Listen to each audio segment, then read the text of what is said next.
దేశంలోని అన్ని ప్రాంతాల అభివృద్ధి లక్ష్యంగా బడ్జెట్కు రూపకల్పన జరిగిందని కేంద్ర ఆర్థిక శాఖ మంత్రి నిర్మలా సీతారామన్ తెలిపారు. అన్ని వర్గాల సంక్షేమమే తమ బడ్జెట్ లక్ష్యమన్నారు. సబ్కా సాథ్ సబ్కా వికాస్ నినాదంతో ముందుకు పోతున్నామన్న ఆమె ఇది భారత ఆర్థిక మూలాలను పటిష్టం చేసిందని పేర్కొన్నారు. 2024-25 ఆర్థిక సంవత్సరానికి గాను ఓట్ ఆన్ అకౌంట్ బడ్జెట్ను కేంద్ర ఆర్థిక మంత్రి నిర్మలా సీతారామన్ లోక్సభలో ప్రవేశపెట్టారు. డిజిటల్ కాపీ రూపంలో కేంద్ర బడ్జెట్ సమర్పించిన నిర్మలా హౌస్లో వరుసగా 6వ బడ్జెట్ను ప్రవేశపెట్టారు. అంతకుముందు బడ్జెట్కు కేంద్ర కేబినెట్ ఆమోదం తెలిపింది.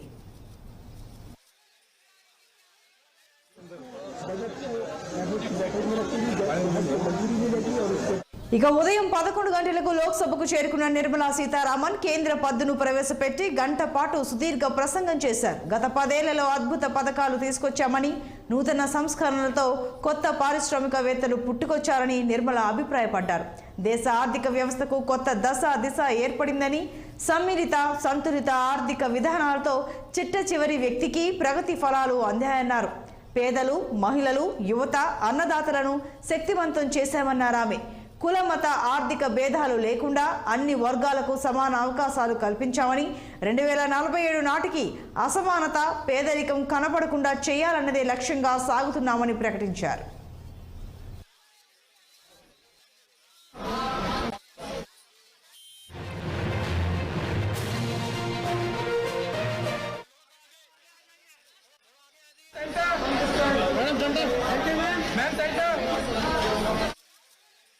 ఇక అవినీతి, బంధుప్రీతి లేని పాలన అందిస్తున్నామన్న నిర్మల పాలనలో పారదర్శకతను తీసుకొచ్చామన్నారు. ప్రజల సగటు ఆదాయం 50% పెరిగిందని స్పష్టం చేశారు. గత 10 ఏళ్లలో పేదరికం నుంచి 25 కోట్ల మందికి విముక్తి కల్పించినట్లు చెప్పుకొచ్చారు.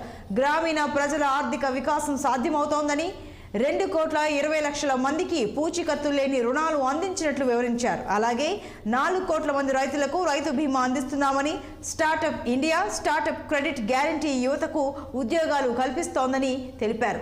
ఇక క్రీడల్లో సాధించిన పథకాలు యువతకు ఆత్మస్థైర్యం నింపుతోందన్నారు. ఇంటింటికి విద్యుత్, ఉపాధి, తాగునీరు, వ్యవసాయ రంగానికి తమ ప్రభుత్వం కొత్త ఊపిరి ఊదిందని వెల్లడించారు. మద్దతు ధరలు, పెట్టుబడి రాయితీలతో రైతులకు ప్రయోజనాలు కల్పించామని చెప్పారు.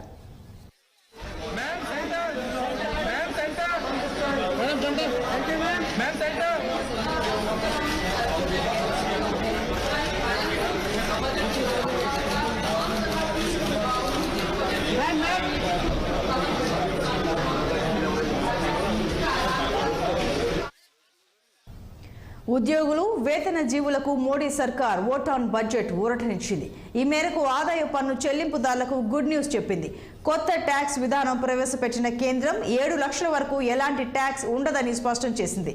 ట్యాక్స్ పేయర్ల సొమ్ము దేశ అభివృద్ధికి వినియోగిస్తున్నామని లోక్సభలో బడ్జెట్ ప్రవేశపెడుతూ తెలిపారు నిర్మలా సీతారామన్.